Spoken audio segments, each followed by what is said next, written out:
Hi, this is Larry the Barberman of larrythebarberman.com, and today we are going to discuss how to zero gap a Wahl Senior Clipper. Now, the reason you'd want to zero gap a Wahl Senior Clipper is because you want it to cut lower from the factory set, for one, and secondly, it's going to give you more range of cutting levels in order to do this. But obviously it's going to need a few minor adjustments, because when it comes from the factory and it's factory set, they're typically set at 0.25.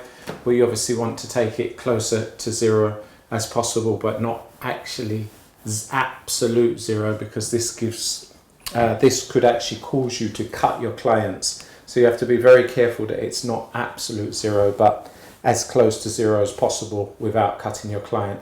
So with that said, let's get down to how you actually go about zero gapping the Wahl Senior. You just need a simple tool, which is basically a Phillips screwdriver. You want to make sure that the size, it's a high grade screwdriver, and the size that you choose fits snugly into the two screws that are on the top of the blade here. Now, when you zero gap, obviously you need to loosen the top blade from the bottom blade, but don't loosen it completely. So all you want to do is just loosen it just slightly, so there is that brace between the bottom blade and the top blade.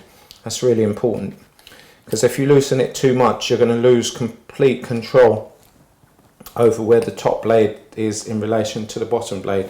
And this is going to be like a tweaking process where, like I said, you just want to get it where the two blades are parallel but not quite parallel. You always want the cutting blade set back slightly. So straight off, I've tightened it too much. So whilst it's just a little bit tight, not too much, you can then basically just use your fingers and set the blade where you want it to be. Remember, it needs to be completely parallel on both the left and the right of the blade. So I'm not sure the camera will be able to pick this up. I'll take a still shot of this after so you can actually see it. But I've got that, what I consider to be a zero gap. It's literally about 3 hair strands from being absolute parallel. So now that I've got it parallel, I gently turn the left screw, gently turn the right screw. You then check the blades are still parallel. This has moved just slightly, so I use my fingers and straighten it out. And again, gently turn the left blade screw, gently turn the right, check the position of the blade. This is just a continuous process where you literally tighten the left, tighten the right, tighten the left, tighten the right, check it, straighten it out. And then it comes to a point where the screws are so tight that they can't move anyway, and they've kept the blade, the two blades have been kept parallel without swinging. Because I'm sure what a lot of you have attempted to do in the past is actually you zero gap them and you tighten them really tight straight off, and you find that the blade's spinning. So what you want to do, you kind of lock it left, lock it right, lock it left, lock it right, lock it left, lock it right, and it gets to the point where both blades are prized together and you've got your absolute zero gap where you need it. So for my eyes, that's all done.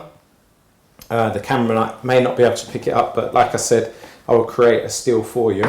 The next part of the process is to make sure that now that you've zero gapped it, it's not going to cut your client when you take it onto the shop floor. So I'm here in the UK, so in order to power the Wahl Senior, I'm going to need the frequency 60 Hz converter, which will basically change our 50 Hz in the UK to 60 Hz required by America, so you don't get that loud clattering noise. It will operate as it should in America. So I'll just plug that in. Plug the frequency 60 Hz in also.